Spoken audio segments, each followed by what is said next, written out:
Imagina que un río que ha estado fluyendo durante miles de años, de repente empieza a secarse, revelando secretos enterrados durante siglos.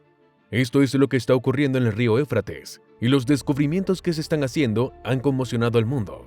El antiguo río, que ha desempeñado un papel importante en la historia de Asia Occidental, está mostrando sus secretos a medida que se seca, y sus revelaciones son asombrosas. ¿Qué se ha descubierto en las profundidades del lecho seco del río? ¿Está relacionado con el rapto, como creen algunos? Hoy te invitamos a explorar con nosotros los alucinantes hallazgos que han surgido en el río Éufrates. El río Éufrates es la vía fluvial más larga del suroeste de Asia, con más de 2.800 kilómetros o 1.740 millas, y es uno de los principales componentes del sistema fluvial Tigris-Éufrates. Nace en Turquía, serpentea hacia el sureste a través de Siria y finalmente atraviesa Irak. El Éufrates nació en la confluencia de los ríos Karasu y Murat, en el antiplano armenio, descendiendo entre las grandes cordilleras de Tauro hasta la meseta siria. Este río ha desempeñado un papel crucial en el desarrollo de las civilizaciones de la región, ya que fue utilizado durante más de 6.000 años para sustentar sociedades primitivas como Sumeria y Mesopotamia, y más tarde Babilonia y Asiria. El Éufrates no solo se alimenta de los ríos Karasu y Murat, sino también de los afluentes Toma, Peri, Kalti y Munsur. La altitud del río oscila entre los 760 metros, 2.500 pies, en las tierras bajas, y más de 1.500 metros, 5.000 pies, de las mesetas y montañas. El suministro de agua depende principalmente de las precipitaciones invernales y del deshielo de la nieve de las montañas de marzo a junio, mientras que el caudal tiende a reducirse entre julio y enero por el típico clima subtropical, veranos calurosos y secos, inviernos fríos y nevados. La agricultura desempeña un papel fundamental para la economía de la región, y el Éufrates es una fuente vital de irrigación para los agricultores. No obstante, la estación invernal puede provocar una pausa de las actividades agrícolas debido a las temperaturas bajo cero y la nieve. El Éufrates también ofrece un abundante banco pesquero, fuente adicional de ingresos para las comunidades locales. Carpas, bardos, siluros, anguilas espinosas, ranas, sapos y tortugas son algunas de las criaturas acuáticas que viven en el río. Los alrededores son también un paraíso para la flora, con bosques de robles, pistachos y fresnos, espadañas, carrizo, otros juncos, espinos de camello, sauces, palmeras datileras y diversas flores silvestres. Pero ¿quién podría prever que este colosal río, que solía inundar la región, se secaría algún día? Su importancia no se limita a su influencia histórica y cultural. También es parte vital de la Biblia. Según el libro, se dice que el Éufrates se originó en el jardín del Edén y se divide en 4 ramas distintas, cada una con un significado. Pishon, el primer brazo, es donde se encuentra el oro puro, por lo que es uno de los lugares más preciosos del río. El segundo brazo se conoce como Gijón, y el tercero y el cuarto son el Tigris y el Éufrates respectivamente. Se cree que el Éufrates nunca se ha limitado a las fronteras establecidas por el ser humano, lo que indica su naturaleza fluida. Este caudaloso río también tiene un impacto decisivo en la llegada del rapto. Durante siglos, el Éufrates ha desempeñado un papel vital como proveedor de transporte y ruta comercial para la región de Mesopotamia, desde el Mediterráneo. Pero su importancia va mucho más allá. Conocido como el Gran Río, encierra una inmensa importancia cultural e histórica. Hoy es difícil creer que este río, en otro tiempo floreciente, se haya secado, dejando tras de sí una tierra estéril. Lo más intrigante sobre él son los espeluznantes ruidos que desprende. Algunos dicen que podría ser la voz de los ángeles caídos en busca de ayuda. El sonido es tan extraño e inquietante que no puede ignorarse. Se cree que podría ser una señal de que se está cumpliendo la profecía anunciada en la Biblia. Irak se enfrenta actualmente a la peor sequía en una década, y el río Éufrates ya no es una fuente viable de agua debido a una combinación de factores como la falta de lluvia, la mala gestión de los recursos y la contaminación.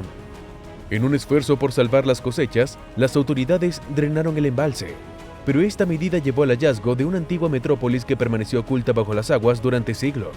Los arqueólogos que investigaron el yacimiento antes de que se subieran las aguas solo pudieron recoger unos pocos artefactos, pero dispusieron de unos días para realizar un estudio más detallado. Las enormes torres e instalaciones de almacenamiento que encontraron en el Imperio Matami eran impresionantes, y los muros estaban hechos de barro secado al sol. lo que desconcertó a los arqueólogos sobre cómo pudieron durar tanto tiempo. Con todo, el descubrimiento más sorprendente fue la grabación de un video de lo que parecían ser ángeles caídos pidiendo ayuda desde el fondo del río. Si eran realmente ángeles caídos o demonios, sigue siendo un misterio.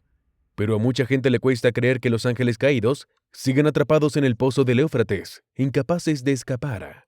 Pero si fueran librados, las consecuencias serían catastróficas. Estos ángeles desatarían a los jinetes, que provocarían la destrucción de un tercio de la humanidad. Según Éxodo 27, versículo 2, los cuernos del foso estarían hechos en sus 4 esquinas y recubiertos de bronce.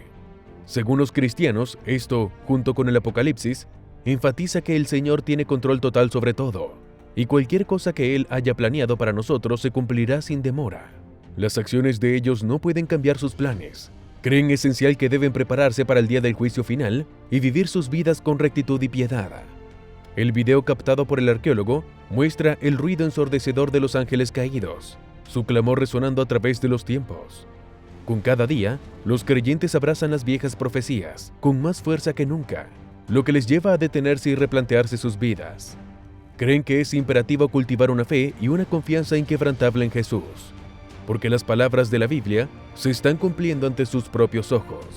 Y aún así, todavía queda mucho por venir, mucho a lo que todavía tenemos que enfrentarnos. Efesios 6:12. Porque la lucha no es contra sangre y carne, sino contra principados, contra potestades, contra los gobernantes de las tinieblas de este siglo, contra maldades espirituales en las regiones celestes. El vasto e indómito territorio que rodea el río Éufrates es un tesoro de la historia antigua y atrae a arqueólogos de todo el mundo. Sin embargo, con este hallazgo, su entusiasmo se convirtió rápidamente en preocupación al oír las voces de otro mundo que emanaban de la fosa. Se dice que los ángeles del Señor están muy lejos de los secuaces del diablo, ya que no están confinados a ningún lugar o tiempo. Pero los ángeles caídos, que llevan mucho tiempo atrapados en las turbias profundidades del río, tienen una finalidad totalmente distinta. De hecho, se cree que convocarán a 200 jinetes, criaturas de un aspecto tan horrible que su sola aparición infundiría terror en los corazones de los hombres. Estos seres monstruosos, con sus cabezas de león y colas de serpiente, se desatarán sobre el mundo, conquistando todo a su paso con ayuda de los ángeles caídos que habitan en el Éufrates. Es una profecía sombría, pero que los creyentes deben afrontar con fuerza y valor inquebrantables. La amenaza inminente de la plaga de langostas sería otro desafío que simplemente no pueden ignorar. Pero, ¿y si se cumpliera una situación tan grave? ¿Cuál sería el destino de quienes niegan a arrepentirse de sus malas acciones, sin mostrar remordimiento por sus pecados? Entre ellos habría asesinos, violadores, ladrones e innumerables perpetradores de crímenes atroces. En un mundo tan corrompido por el pecado, se dice que un tercio de toda la población sería aniquilada sin piedad. Es una perspectiva aterradora, por decirlo menos, y a pesar de todo, el desarrollo de este acontecimiento apocalíptico está destinado a provocar el arrepentimiento en los corazones de todos los que lo presencian. Pero siempre habrá quienes se nieguen a apartarse de sus malos caminos, y su obstinación tendrá un alto precio. Los cristianos creen que los que se nieguen a arrepentirse serán torturados severamente y sufrirán un horror sin precedentes que jamás habrían podido imaginar. El caballo de guerra cabalgará, y estas almas obstinadas serán sometidas a un tormento continuo durante al menos 5 largos meses. Pueden pensar que han escapado del castigo, pero lo que les espera es mucho más aterrador que cualquier cosa a la que se hayan enfrentado antes. Al final serán los supervivientes los que hayan atendido el arrepentimiento, los que fueron conscientes de la situación y se apartaron de sus pecados antes de que fuera demasiado tarde. Hace siglos, muchas ciudades se erigieron a orillas del majestuoso río Éufrates. Los cristianos devotos creen que Jesucristo vendrá por segunda vez a la tierra y castigará a quienes no abracen la fe. Según ellos, el Salvador desea otorgar bondad a su pueblo y conducirlo hacia una existencia pacífica, por lo que creó un mundo que permitiría tal tranquilidad. Como oyentes, deben estar vigilantes y preparados para la llegada de la segunda venida. No obstante, nadie sabe con exactitud cuándo será ese momento. Podría ser mañana, el año que viene o incluso dentro de siglos. Solo su Señor tiene ese conocimiento. Ni siquiera los ángeles están al tanto de esa información. En 1 Tesalonicenses 4:14-16 se afirma que los que han fallecido en Cristo serán resucitados por Dios cuando Jesús regrese a la tierra. El Señor aclamará fuertemente, con voz de arcángel y el toque de trompetas de Dios, y los muertos en Cristo resucitarán primero. Ahora compártenos tus opiniones sobre los peculiares sonidos que provienen del río Éufrates. ¿Crees que son las voces de ángeles? Deja tus pensamientos en la sección de comentarios más abajo.